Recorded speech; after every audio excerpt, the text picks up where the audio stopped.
Mu gitondo cyo kuri uno wa gatanu reka duhere neza na neza ku rubanza rwa Ciwewe rwaraye ruciwe hariya mu gihugu ca Kongo. Ciwewe nawe akaba yahora ari usanzwe aserukira igisirikare canke ivyo dusanzwe twita chef d'etat major. Iruhande ya Ciwewe turarabira hamwe imigwano, ubwicanyi n'ubugome n'ububisha bwa Red Tabara twigwaneho bariko barakorera abene gihugu eka n'indongozi zimwe mu mashengero zitavuga rumwe nabo babisha ivyo bariko barakora n'ivyo bariko barakorerwa. Si Ciwewe wenyene gusa, hari umwe mu basanzwe arabakomanda badasanzwe yarawe akuwe mu mirimo, araye afuswe mu gisirikare ca FRDC. Uyu nawe si uwundi ni Lieutenant General yitwa Gwibasira Obed, ni umunyarwanda ariko ngo yaciye ashirako izina ry'igikongomani yiyita Ruyumbu. Ibi navyo si wenyine amaze kubikora, ba Makenga n'abandi benshi ba Wiringoma mwarumvise ko afite amazina y'ikinyarwanda ariko bagiye barayagabanya kugira agende aracika bikunde bitwe aba Kongomani. Uyu rero nawe nyene ari suspend hamwe, uyu nawe akaba yakuwe na chef d'etat major yasubiriye Ciwewe ariwe Jire Mbanza. Amakuru yo muri buno bucagucagu canke yo muri kino gitondo kuri no munsi wa gatanu, reka turabere cane ibiriko biravugwa ku mirongo y'urugamba. Akanya kadukundiye turaza kuraba amakuru ya Samia canke Tanzania n'Uburusiya, aho Dr. Hassan Suluhu Samia umukuru w'igihugu ca Tanzania yara atewe iteka mu guhabwa agashimwe kadasanzwe k'iteka k'icubahiro ka universite imwe mu universite yigako abatanzania benshi cane hariya mu gihugu c'Uburusiya. Akanya kadukundiye vyose turaza kubirabira hamwe. Reka tugaruke neza na neza mu idonido inyuma ya kano karuhuko.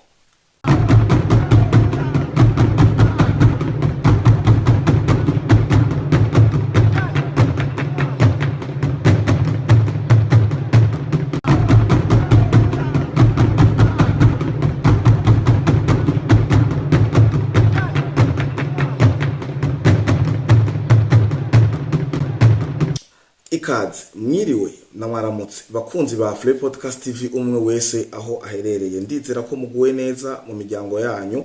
Ndabifuriza kugira amagara, ubumwe n'iterambere, amafaranga mu miryango yanyu, mu miryango yacu. Ntirengagiza gukengurukira mwebwe mudahengeshanya kudukurikirana gatanu kuri gatanu mu bikorwa byo gusesanguzi amakuru ayaca kuri runo rubuga rwa Free Podcast TV eka no kuri Ingoma Magazine. Mwe mudukurikirana muri mu gihugu cyacu ciza c'u Burundi, mu karere ka EAC, muri Afrika, Asia, Amerika, Oceani, Madagascar, Iburayi eka mu mfuruka zine z'isi. Turabahaye ikaze rero muri ano makuru gatanu kuri gatanu. Reka tuyahere neza na neza muri no dossier ya Ciwewe. Uyu Ciwewe yaramaze igihe ari mu buroko canke afunzwe, ariko akaba yaragerageza gukurikirana dossier ziwe n'abafatanya rubanza rwiwe aba avoka. Umunsi w'ejo rero igenekerezo rya kane, ariko umunsi wa kane niho yarengutswa imbere ya sentare hariya Kinshasa muri leta ya Kongo nkuko bisanzwe. Uyu mugabo akaba neza na neza yarabuze ico avuga, aba avoka biwe barabura ico avuga, araturika ararira. Yagirizwa iki? Yagirizwa bino bintu bitatu bikuru bikurikira. Ciwewe nkuko nababwiye yahora ari chef d'etat major, amaze gufatwa agatabwa mu buroko canke agafungwa, yaciye asubirirwa no witwa Jire Banza. Jire Banza ubu niwe rero abazwa igisirikare canke chef d'etat major wa FRDC. Uyu Ciwewe agifatwa twarababwiye ko yagirizwa vyinshi vyo ku mirongo y'urugamba. Igihe baguma bafatwa agasakisaki abasirikare ba FRDC bagirizwa trahison, ubutretre, kudandaza amabanga y'igisirikare, gutanga uburere bwa Goma, Bukavu n'ibindi bigenda bitandukanye. Uyu rero nawe Ciwewe yagirizwa ibi bikurikira. Icambere nyamukuru, yagirizwa ikintu bita tentative d'assassinat du chef d'etat. Aragirizwa kugerageza canke kwiyumvira muri ivyo kugerageza kwica umukuru w'igihugu. Ico gihe murumva ko yari Cirombo Facibeto, uyu ahari ubu. Ico kikaba ari kimwe mu vyaha bimuhama uyu ciwewe. Ikindi caha kimwagirira ni tentative de renversement du régime constitutionnel, gukubita kudeta canke gutembakaza ubukuru bw'igihugu bwa Tshisekedi yatowe biciye mu mategeko kandi vyemewe n'ibwirizwa shingiro. Murabitwa Tshisekedi ari mu bakuru b'ibihugu bamaze kugeragezwa guhirikwa canke gukubitwa kudeta incuro nyinshi, co kimwe na Ibrahim Traoré wahariya muri Burkina Faso. Ikindi ca gatatu ni complicité présumée avec des officiers rwandais. Uyu aragirizwa rero gukorana 5-kuri-5 hamwe n'abasirikare b'u Rwanda rero ba James Kabarebe, ba Mubarake, bake ba Sultan Makenga n'abandi benshi basanzwe bari mu mirongo y'urugamba aha mu burasirazuba bwa Kongo, biyise canke biyambitse uruhu rwa AFC M23. Uyu ciwewe rero bitatu nyamukuru yagirizwa nibi: kugerageza kwica umukuru w'igihugu, kugerageza guhirika ubutegetsi bwatowe n'abene gihugu kandi bwemewe n'amategeko n'ibwirizwa shingiro rya Kongo, kandi akaba ari umufatanya bikorwa waba basoda b'u Rwanda brio RDF, imbwebwe za Sarambwe ziri mu burasirazuba bwa Kongo. Inyuma y'uyu ciwewe hari n'abandi, umwe akaba ari baba generale, umwe akaba ari generale Ntumba Ndawele canke Ndayiwele, biravana ko nyene basoma, yitwa Ntumba Ndayiwele, uwundi nawe akaba ari Katende. Aba nabo bakaba bari muri bafungiwe dossier idasanzwe ihurirana na shite ya Goma canke ya Bukavu. Nabwiye ko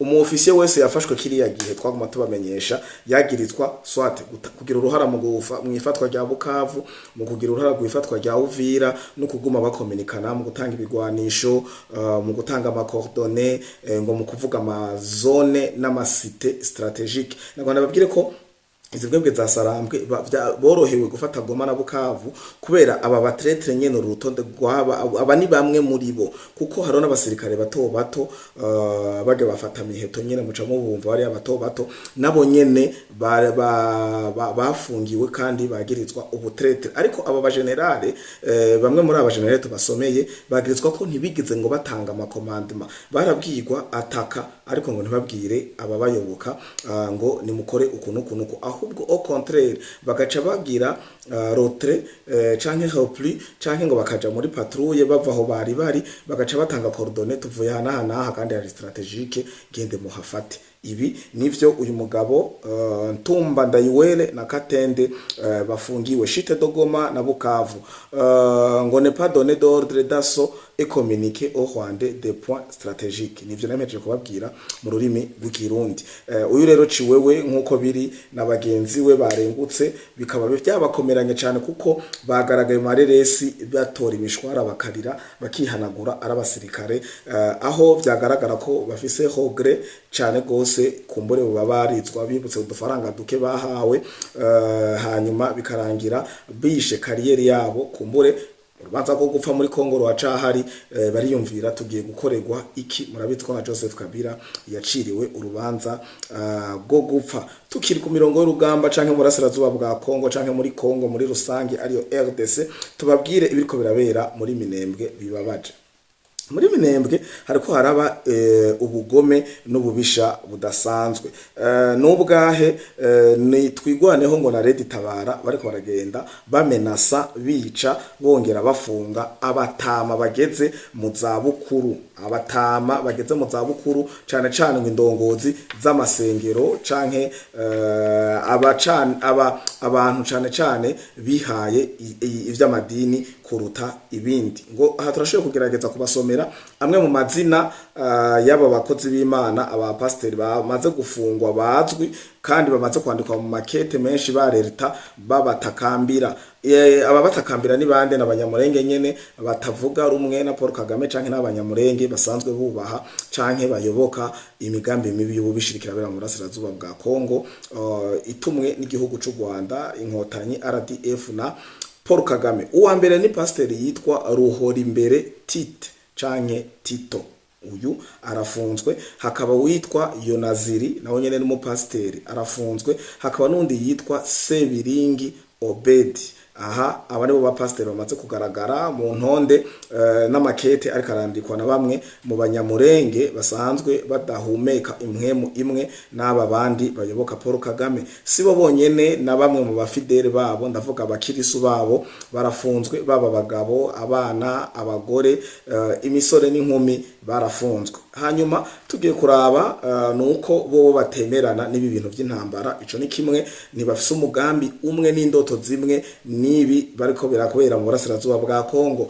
Ikindi bazira cyane cyane ngo ni ibintu bita ronde nocturne, ivyo twita mu Kirundi amarondo. Kugira urari rondo hari abarasirazuba bwa Kongo cyane cyane muri Minembwe, ngo urari rondo ufise inkoho. Aba nabo bakavuga ati mu myemerere yacu nka kwa kunduza abagore y'amadini y'abantu batajya ibintu imikeke, arabatajya inyama, arabajya inyabutongo gusuturengarenga utuntu ibintu by'ibimera.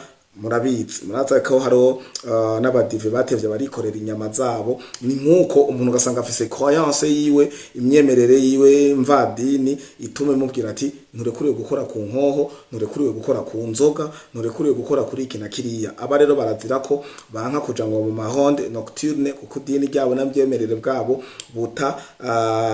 bitabemerera. Ikintu rero ngo kibabaje cyatumye barereta cyane kuri ano mazina y'aba bantu. Umwe afise imyaka 60, undi afise 65, undi afise 80 n'abandi ngo bakuru kuri bo. Aba nabashoboye kumenyekana canke byashoboye gukunda barabatabariza. Bimeze gute? Ngo bafungiwe mu myobo. Hari imyobo twigwaneho na Leta Itabara na RDF izinkotanya muri Burasirazuba bwa Kongo basanzwe bimba ngo kumbure na mahanda keje n'amakave, ariko bobo ngo hari ibindi binogo bimba ari nkagasho kuko aho baba bageze ntihaba hari ubusho bwubatse n'amatafari, nabo nyene ubwabo ntibaba barara mu mazu. Rero ngo barimba ibinogo birebire bagaca babahambamo kujya nk'ibyo binogo ijya myobo y'abimba ubutare canke ibinogo vya toilette, bagaca basakara hejuru yanyu bagashirako ibiti, ivyatsi, bagaca bashirako n'akavu kugira ni bagenda muri patrouille canke bagenda kurasa ni bataka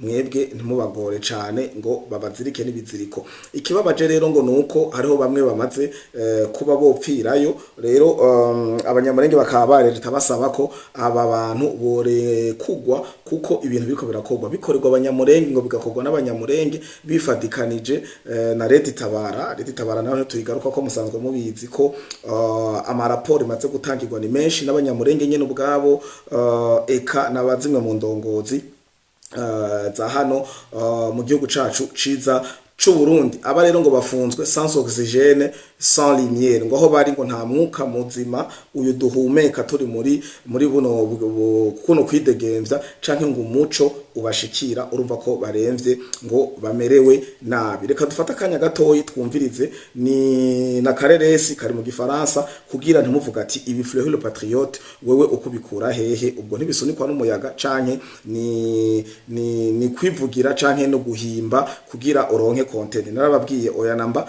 naho mwumva bitanyoroheye hano mu muhogo, ariko nakije kamera mba ndabazaniye inkuru y'ukuri. Reka tukurikirane 5 kuri 5 hama tubandanye n'ibikurikira. Violation des droits de l'homme perpétrée par des groupes armés, par notamment les Twirwaneho, par tous les alliés du M23. Quelles sont les dernières nouvelles que vous avez à ce sujet? Merci beaucoup pour la question. Elle est d'actualité. Nous ne cessons de le dire à chaque fois que nous avons l'opportunité de parler aux autorités, aux organisations internationales de droits de l'homme, pour leur montrer à quel point les Banyamulenge ou bien les populations de Minembwe aujourd'hui sont victimes. En fait, aujourd'hui, la population de Minembwe est comme un bouclier humain. C'est-à-dire qu'aujourd'hui, on a érigé des groupes armés qui sont dans la population. C'est-à-dire qu'aujourd'hui, à Minembwe, quand vous manifestez une opinion contraire, on vous tue ou bien on vous emprisonne. Comme là, par exemple, nous sommes très contraints aujourd'hui. Et ça fait très mal de venir ici annoncer, parce qu'on a essayé d'annoncer à plusieurs reprises. J'ai même un communiqué avant. Ouais, nous l'avons lu avant-hier. Oui, c'est ça. Nous l'avons lu lundi, hein. Vendredi. Effectivement. C'est-à-dire qu'on a fait un communiqué pour lancer un cri d'alerte sur ces violations. Aujourd'hui, à Minembwe, les Twirwaneho, le groupe armé qui est proxy du M23, arrête des personnes de troisième âge. Troisième âge.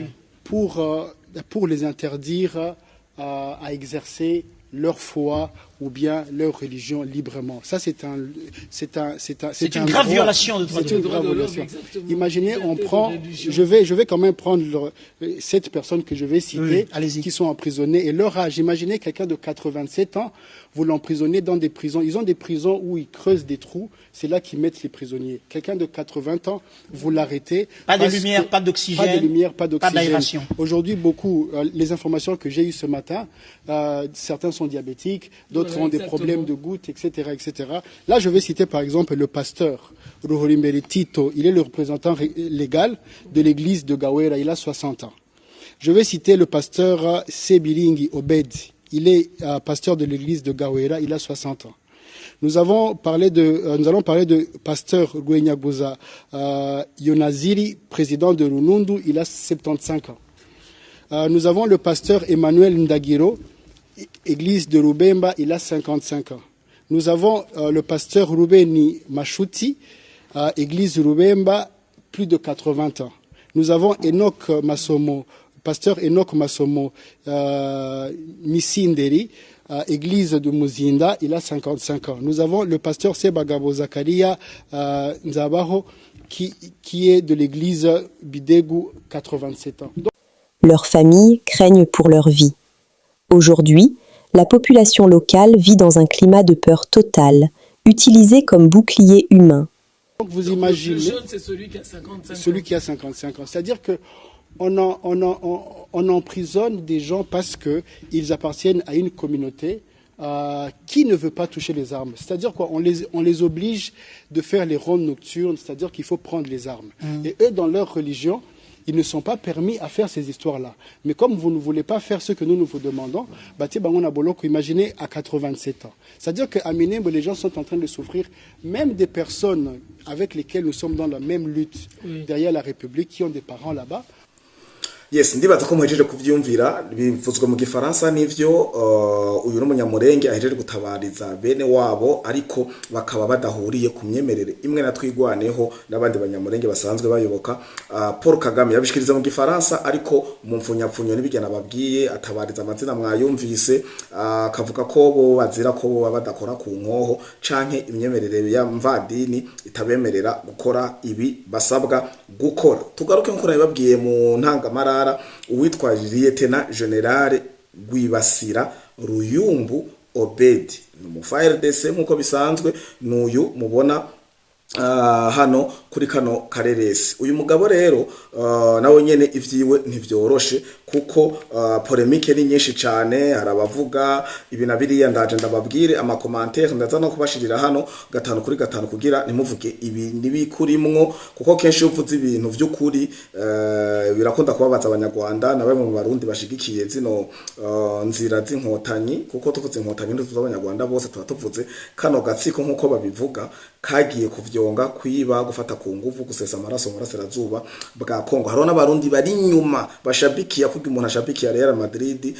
na Barcelona, ukanarenza urugero aho wumvise ko na imbwebwe za Sarambwe zafashe Uvira, twabibona ku Twitter bakaryoherwa, abana batashi wabo bagize ukuna kuriya ejo ni Bujumbura twarababonye, kuko umuntu umubwira ati mbwira abo mugendana canke nyereka abo mugendana ndakubwire uwo riwe. Uko niko vyifashe. Uyu Lieutenant General rero Gwibasira no mu FARDC kandi akaba ari umugenerale akomeye. Mvuze gukomera nuko amaze gutwara ibintu bikomakomeye. Yaratwaye 5e region ya commandement, yaratwaye 34e region ya gisirikare ca FARDC. Murumva ko atari umuntu yoroshe. Reka rero inze ndababwire vyifashe gute. Uyu Gwibasira Ruyumbu Obedi wa FARDC yabaye suspend mu gisirikare ca FARDC. Ibi bikaba vyakozwe na chef d'état major umwe yasubirira Ciwewe ari we major general nako murantunga niko ndamugabanya arambabarira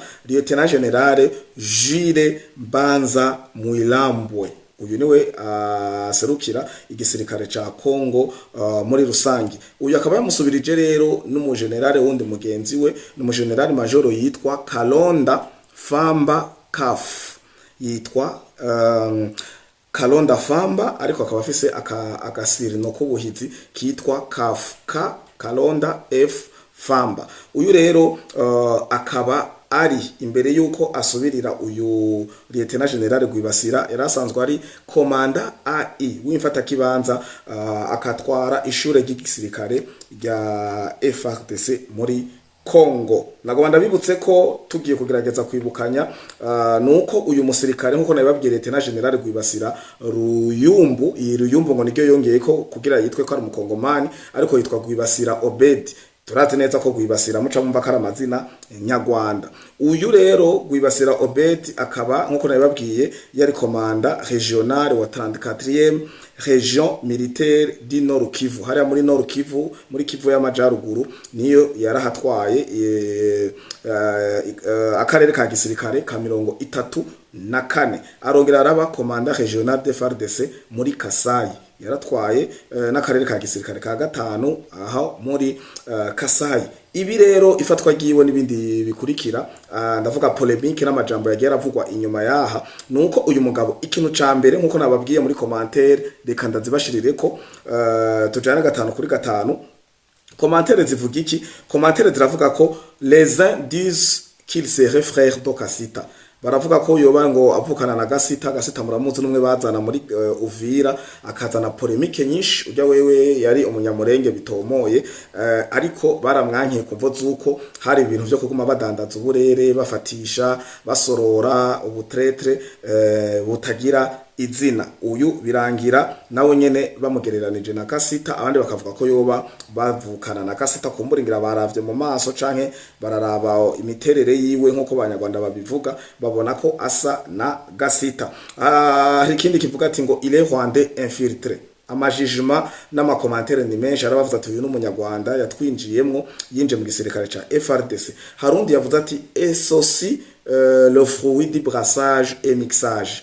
Iki kintu naco mukaba mutwe gica mu kanwa ka Tshisekedi son excellence igihugu ca Kongo kenshi cyane. Brassage na mixage ni bimwe M23 kirasaba Doha, isaba Suisse, isaba Amerika, isaba muri Kenya, isaba umuntu wari wese agerageza gutega ugutwi akumviriza ibibazo bafise. Barashaka gusangira ubutegetsi na FARDC. Murabizi ko ibitwaye babwiye no makondisyo baheruka gutanga vyavugwa ko amakondisyo Kagame yanditse avuga ko hamwe Tshisekedi yakurikiza intambara y'abasazuba bwa Kongo yo cihagarara. Ibi rero vya brassage et mixage nivyo kubavanga bakabashira mu buyobozi bugenda butandukanye cyane bwa gisirikare. Ngo rero uyu mugabo mubona ngo ni fruit w'izo brassage na mixage zabaye kuri Joseph Kabila. Hanyuma iruhande yaho hari ibintu bita ngo ni piyo, ngo uyu ategezwa kuba ari piyo ya Joseph Kabila nkuko biriko biragenda bivugwa 5 kuri 5. Uyu rero Lieutenant General Rwibasira Ruyumbu Obedi akaba ari suspend muri iyo nzira. Amakuru akurikira canke bizogenda birakurikira inyuma yiwe tuzogaruka hano twatse kamera tubibamenyesha, ariko muri uno mwanya ari suspend na chef d'état major Jules Banza Muilambwe. Ubu niko vyifashe. Turaza kuraba polemique abanyarwanda baza kubivuga ku iki no tuza kumenya reyerema uyu muntu n'umunyarwanda kuko kenshi yo bakoreye ku irema yabo Kagame yari yarapanze hari amarasirazuba bwa Kongo. Urabibona mu makomantere n'ibiganiro by'agasakisaki bakora. Gumana na Fleury le Patriote no musi ni mu gitondo no musi wa 5 musi w'imirimo ni muceregwe ijana ntijyanka murindi. Reka dukore dukwakwanya mwarahezagiwe mwe mwamaze kugira sabone na subscribe kuri Ingoma Magazine Fleury Podcast TV. Ndabibutsa ko nta Fleury Podcast TV na Ingoma Magazine atamwebwe muri abantu babazima. Ciao ciao.